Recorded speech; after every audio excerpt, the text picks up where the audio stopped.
Hello everyone, and welcome back to today's video. In today's video, we are going to be discussing the 2023 gubernatorial elections. So 3 states have gubernatorial elections this year, which are basically elections where they elect the governor. And those 3 states are Kentucky, Mississippi, and Louisiana. And in Kentucky, there is incumbent Democratic Governor Andy Beshear first winning in 2019, defeating then-Governor Matt Bevin, who was a Republican, by under 1 point. Then in Mississippi, there is first-term Governor Tate Reeves. He first won in 2019, however, he is suffering from low approval ratings. Yet, he has not drawn a serious primary challenge. However, he is expected to face a relatively tough challenge in the general election. And lastly, in Louisiana, there is incumbent Governor John Bel Edwards, who is a Democrat. However, John Bel Edwards is also term limited, meaning he cannot seek re-election. He was first elected in 2015, winning re-election in 2019. But now he is term limited, meaning he cannot seek re-election, whereas Tate Reeves and Andy Beshear are both first-term governors, and they are both seeking re-election. And starting off with the state of Louisiana, let's take a look at the polls. So looking at Louisiana, the last race, John Bel Edwards, like I said, he is term limited. He won his re-election campaign with 51% of the vote, 51.3% to be exact, in his re-election campaign. And from the Cook Political Report, we have Lean R. From the, I don't know what IE is, but we also have Lean R. And from Sabato's Crystal Ball, we also have Likely R. And now looking at this race, if I scroll down here to Louisiana, and then you look, Sean Wilson, I believe he is the former Secretary of the Louisiana Department of Transportation and Development. He is the main Democratic candidate, whereas Jeff Landry, who is, I believe, the Louisiana Attorney General, he is the main Republican candidate. And Senator John Kennedy was considering running for governor, but turned down the bid. So a lot of the polling did include Kennedy, which was interesting. And then the hypothetical polling, see, all the polling includes Kennedy, but just because of that generic Republican already at the 50% mark, I am going to classify Louisiana as likely Republican for now. I believe, as of now, if the race were to be held today, the runoff between Sean Wilson and Jeff Landry were to be held today, I believe Landry would win with 57% of the vote, and Sean Wilson would get about 43% of the vote. And now, moving on to Mississippi.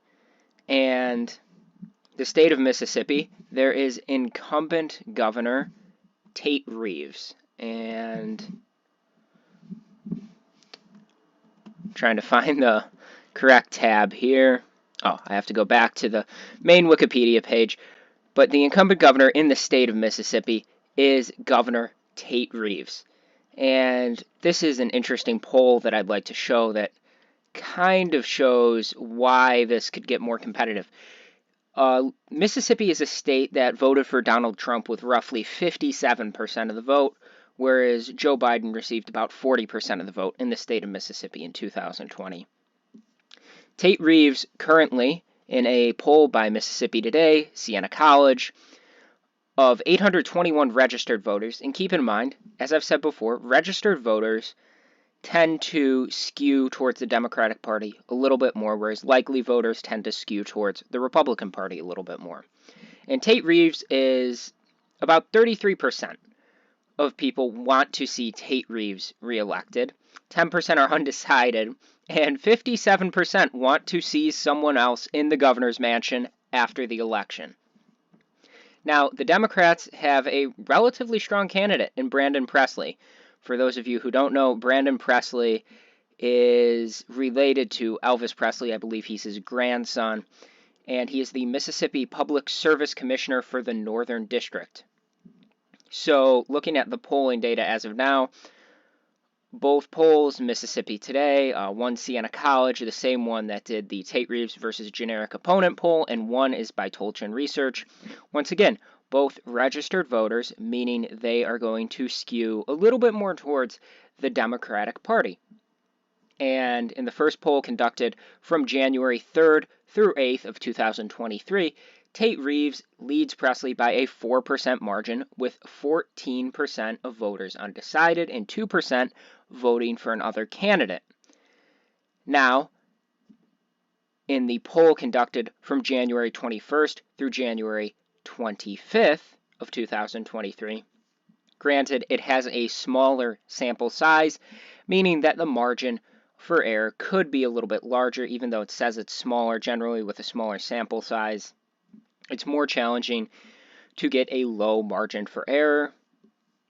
And Brandon Presley is leading Tate Reeves by 4 points, with only 10% of voters undecided now and none voting for a third-party candidate. However, Mississippi is a strongly Republican state, and you can see here the Cook Political Report, Inside Elections. Inside Elections is IE. And Sabato's Crystal Ball all rank Mississippi as likely Republican. Now, for my prediction, I do predict it's going to be close, because if you look at 2019, when Tate Reeves first won, he defeated Mississippi Attorney General Jim Hood, who was a Democrat, by only around 5 points, in a state that voted for Trump, the Republican presidential nominee, by 17. So that obviously shows that Tate Reeves is not the strongest candidate the Republicans could have fielded in this race. What is helping him, though, is he has not drawn a strong primary challenge. There was a possibility that Bill Waller Jr., who was Tate Reeves's primary opponent in 2019, was going to primary him again this year. Now, that would have created a challenge for him, especially if he were to have had to pour a lot of his campaign resources and finances into that primary race instead of into the general election. But for now, I'm going to disagree with the pollsters. I'm going to rank Mississippi as lean Republican, simply because I expect it to be a little bit narrower than what they are projecting. However, I do predict that Tate Reeves will win re-election as of now, if the election were to be held today, but who knows? The primary has not even occurred yet, and the election is still 8 months away. So a lot can change between now and then, and I would not be entirely shocked to see Brandon Presley win the governor's mansion in the state of Mississippi. And now finally, moving on to the state of Kentucky, and this is the state that I believe will be the most competitive, most heavily invested in. And Andy Beshear, like I said, he was first elected in 2019, and this is the most Republican state out of the three, with the highest Republican PVI, partisan voting index, that is. And his last race, he defeated incumbent Governor Matt Bevin with 49.2% of the vote. I believe Matt Bevin received 48.8% of the vote. Yep, he received 48.8% of the vote in 2019 to Andy Beshear's 49.2%. And Kentucky is generally considered a Republican-leaning southern state. Both of the U.S. senators are Republicans, all but one from the congressional delegation. But the problem for the Republicans here is they have a contested primary. Daniel Cameron, who is the incumbent Attorney General, and Kelly Craft, who is a former ambassador to the United Nations, I believe. Yes, a former ambassador to the United Nations, are the two frontrunners for the nomination, with Ryan Quarles, who I believe he's a state senator. No, he's the Kentucky Commissioner of Agriculture. He is in third place currently. And then I believe that Mike Harmon is the Kentucky State Auditor. So you have four candidates in the Republican primary, and while Daniel Cameron is leading in all of the polls, his lead has decreased, and Kelly Craft's vote share has increased.